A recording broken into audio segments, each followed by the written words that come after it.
I don't know if I had any real expectation for what that was going to look like when we first started to engage. It's been something that Andrew Barry and I have been working through for the better part of 2 weeks. Got to give him a shout out because he made it a seamless process.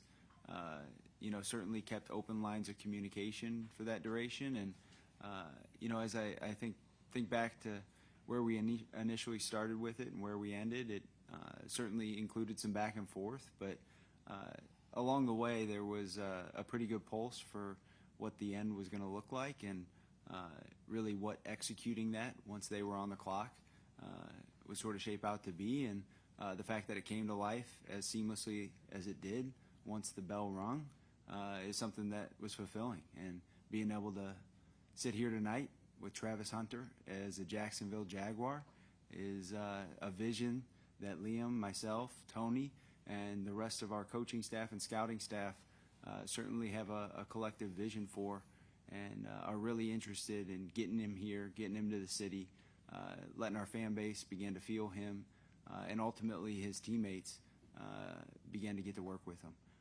Certainly want to take a moment because I know both Liam and I, our wives, had a chance to spend some time with the fan base tonight at Lemon Bar, and they certainly felt like they were at home.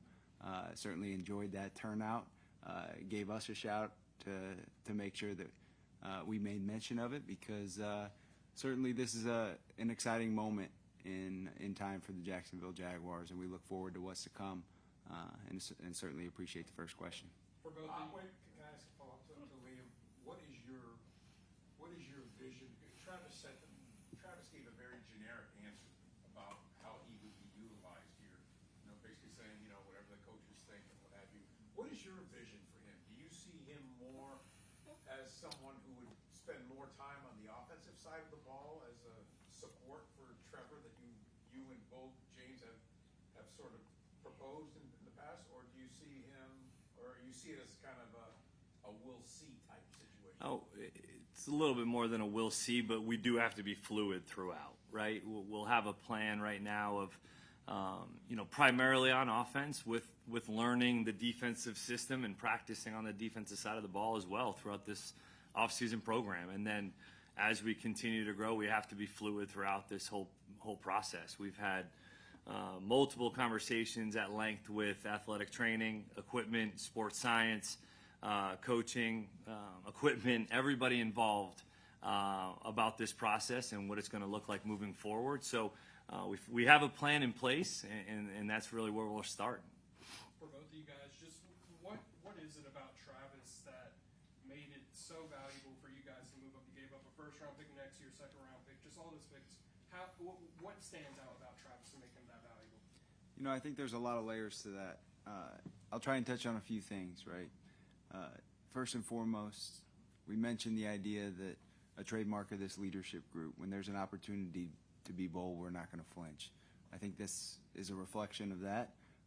In the same lens, you've heard us mention the idea of adding people who are intangibly rich. And Travis, in fact, as a player, is rare. But as a person, he's also rare. And beyond that, when we say that the idea of inviting people into our ecosystem who, by being nothing more than who they are, elevate the space, is the epitome of what Travis is. And we're not going to ask him to be any more than him, because by doing so, he elevates not only this football team, not only this city, but the sport itself, right? Along the way, right, you can count however many drafts you want to. There are players who have the capacity to alter a game. There are players who have the capacity to alter the trajectory of a team. There are very few players who have the capacity to alter the trajectory of the sport itself. Travis, while he has a lot to still earn, in our eyes, has the potential to do just that. And so it's an exciting step for us to take, and obviously a lot of work to be done, because while Travis's dream is now reality, he's still dreaming in a different way than most do. He prepares in a different way than most do. But now it's time to bring it to life. And just Liam, if you could just add on to that, what what stands out to you from a coach's perspective about Travis? First and foremost, the competitor. The ability to play on obviously both sides of the football as just a player in general. The snaps that he takes, the preparation, the accountability, the way that he's in the building at 5 a.m. training his body. He's a 4.0 student and goes out on the field and impacts the game. Right on both sides of the ball, he impacts the game. He's got a great feel for the game itself. When he's on the offensive side of the ball, finding zones in the defense, he's got really good ball skills. He can do something with it after the catch, and then on the defensive side of the ball, he finds it. And that's ultimately what we're trying to do here is continue to find people that can help us get our hands on the ball on the defensive side and go impact the game in that way.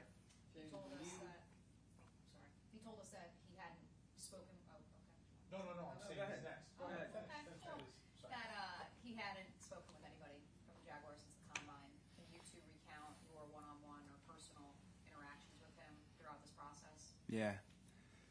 That's an interesting one because we hadn't touched base with him. We had touched base with his agents, his reps, just to get a pulse for what was going to unfold over the course of the first 4 picks with the idea that we were sitting at 5. But nonetheless, it's very easy to feel that Travis has gravity. And when he walks into a room, the light turns on. And regardless of if the electricity is actually, in fact, switched up. But that was a moment that definitely resonated with us, and his engagement with our coaching staff, the questions that he was asking as we were walking through some of his film and some of the install specific to the plays that we run, it was really telling of the mind that he has, the curiosity, the interest in growth. There's certainly a vivid visual for why he is where he is based off of that 15-minute interaction. But obviously, like I've articulated in the past, the weight of a singular touch point like that doesn't hold much in our eyes as opposed to some of the sourced intel over the course of a player's life, whether it's at Colorado for him, at Jackson State, or back to high school and earlier. So certainly feel good about that interaction. Feel good about the process and not sort of tipping the hand as it related to what we were going to do here tonight. But that's probably where we're at. Mike, when you guys were coming up with your draft plan, was it we're going to go get Travis Hunter, or was it more like, hey, let's call the Browns and see if we can work something out and get up there? That's a great question because I think it could go either way. And really the way in which it settled for us, we had our initial dialogue without that in mind and just wanted to discuss the players in silos, get the take on how we would utilize each and really our vision for their utilization. And, over the course of time as we began sleeping with our thoughts, right, the idea of this combination of players or this player in and of himself is now going to be a Jaguar once we make this selection, it got us to a point where Travis Hunter was most settling. And we engaged in those conversations with the idea that, hey, this is more than likely going to be a stretch. It's probably not going to be something that we'll be able to bring to life. Let's just go in with that expectation so we're not ultimately disappointed. And when things began to sort of grow and accelerate over the course of those conversations, obviously you become more firm in your stance and your pursuit. And so certainly happy with the way that it unfolded here tonight. Did you guys get the framework of the deal done and with essentially agreeing unofficially today, yesterday, last night, or when was that? I don't know when it was exactly. It wasn't today or yesterday, so it was before that. But, we had agreed on the framework, and then it was just sitting with it all the way up until they were on the clock. Small then, Mark. How do you look at the draft capital? Was there ever any pause about moving the first future pick? Oh, you know what? I probably got some familiarity with the them picks sort of process. So for our fans, I'll tell you, don't be scared. This is something I'm uniquely positioned to navigate, and we ended up with we ended up bringing Travis Hunter to Jacksonville, And with that, he is somebody who is deserving of a first-round draft pick as a wide receiver, and he is worthy of a first-round draft pick as a corner. Certainly look forward to each of those elements showing themselves over the next few years while he's under his rookie contract. But, yeah, we're excited about just getting him in the boat, so to speak. Mark, you get one chance to make a first impression. Why was it so important to come away with a big splash and to really start your tenure like this? Yeah, I think this was certainly a statement for, how we plan to move, how we plan to operate. I think we did a lot of talking up to this point and wanted to make sure that we showed through action exactly what those words mean. And I think that this is certainly a reflection of a lot of the catchphrases, or so to speak, catchphrases that may have been presumed as much, but this is a real visual representation of what all of that means. A couple more just to leave some meat on the bone for John. Liam, adding obviously Travis, already having Brian, adding beyond free agency, is this the kind of support and firepower you envision putting around Trevor when you first got this job? Yeah, a little bit. You're always trying to add competition and playmakers, right? There's so many schemes that you can devise and execute, and ultimately when you have players that can win on their own and do something with the ball on their own, I can't really coach that, and defensive coordinators can't really coach for that. So ultimately you're looking for players, can they win on their own, and can they impact our offense in that way? Yes, he does, and that is what we were looking to do in so many ways. Try to address the ability to block up front in the pro free agency and get some more help there and competition at that positions on the O-line, and try to go get this guy here. Liam, have you heard from any of your players, perhaps any fun anecdotes you can share? Eric Armstead FaceTimed us right after, and you could not hear. He could not hear us. It was crazy there, but he was like, "Hey man, this is all." I mean, he was great. He said, "Way to make a first impression," And Josh Hines Allen texted me, excited. Trevor as well, and so that's been fun. Right? You want It's to talk been about being agile. So I think Eric was originally slotted to do The second round pick. the Yeah. second round pick. Yeah. And he had hit me up at breakfast the other morning. It was like, looking forward to the opportunity heading up this evening. Should be a blast. I'm thinking in the back of my mind, I'm like, should I give him the heads up? No, but they pivoted and they remained agile there in real time in Green Bay, and the atmosphere there certainly looked great. Justin. James, you mentioned being bold and not flinching, but I want to ask, where does that confidence come from? Because as multiple people have alluded to, this is your first draft. It's going to be tied to your tenure here. So where do you get that confidence from? Oh, you know what? I think preparation helps with that. I think at the same time, just over the course of your life, you probably experience moments in which you didn't do something out of fear, and you also experience the moments that you sort of take the leap and begin to level and balance the sensations that come with each. And I know every step that I didn't take that related to fear, I regret it. And so that's not something I intend on doing the rest of my life. So I think it's also something that I would, if ever giving advice to anybody, which I don't say I should do all that often, because each of us should sort of build off of our own experiences or observing those of others, but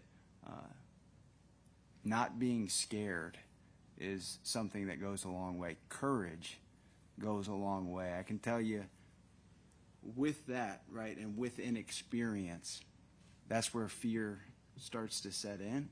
And the fear of the unknown is something that if you can work past, there's no telling what you can get to.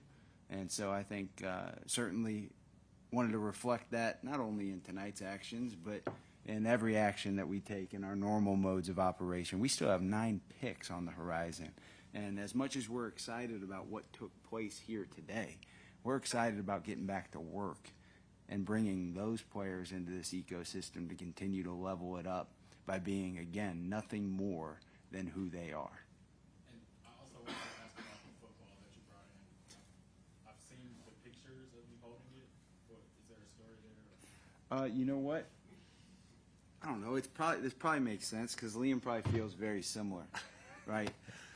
When you grow up in a football family or in a world of sport, life feels a little better when a ball's in your hand. And so I guess you can just say it's some version of a fidget spinner, right? And so Liam and I, it's also like the power of touch. It's our version of touch with each other. Yeah. We toss a ball back and forth, brainstorming. So it's become a version of a bridge, right? It's I don't even know what the game is called, but when you're like in elementary school and you're in a circle and you pass the, I don't know, whatever the ball. Yeah, hot potatoes. But then you like say something, and then the other, yeah, no, it's your turn. You introduce yourself to something interesting. It's a cool little mechanism that brings us together in a way as well. But yeah, so no real deep meaning behind it other than it's just a toy. Yeah. Wrap it up with Hayes. Last question. Can you spin it? He can catch it. He can catch it. And Yeah. spin it. You can spin it. He can spin Correct. it too, though. That makes more sense. He's hit the goalpost more than I have. It usually takes quite a few times. He can spin it. Liam, how does Travis's extraordinary offensive talent pair with what Brian Thomas can do on the other side for you guys with the potency of those two guys? Yeah, offensively? I think just adds another layer for the defense, right? For them to have to defend against or not maybe be able to double team one side of the field or lean a safety which way. Man, BT working with him over the last few days was really impressive. Really impressive. Yeah, freak. So that was exciting, and to be able to have this opportunity now to, continue to add to that room, because that room this week I thought did a great job. All the guys, De'Ami Parker, all those guys that were out there competing did a great job, and this just only adds to the competitiveness in that room, as well as to the team, because it's going to be multiple positions here. So, yeah, that was pretty cool. Gentlemen, thank you. Thank you all for waiting. Thank you guys. Save those questions for tomorrow. Thank you guys.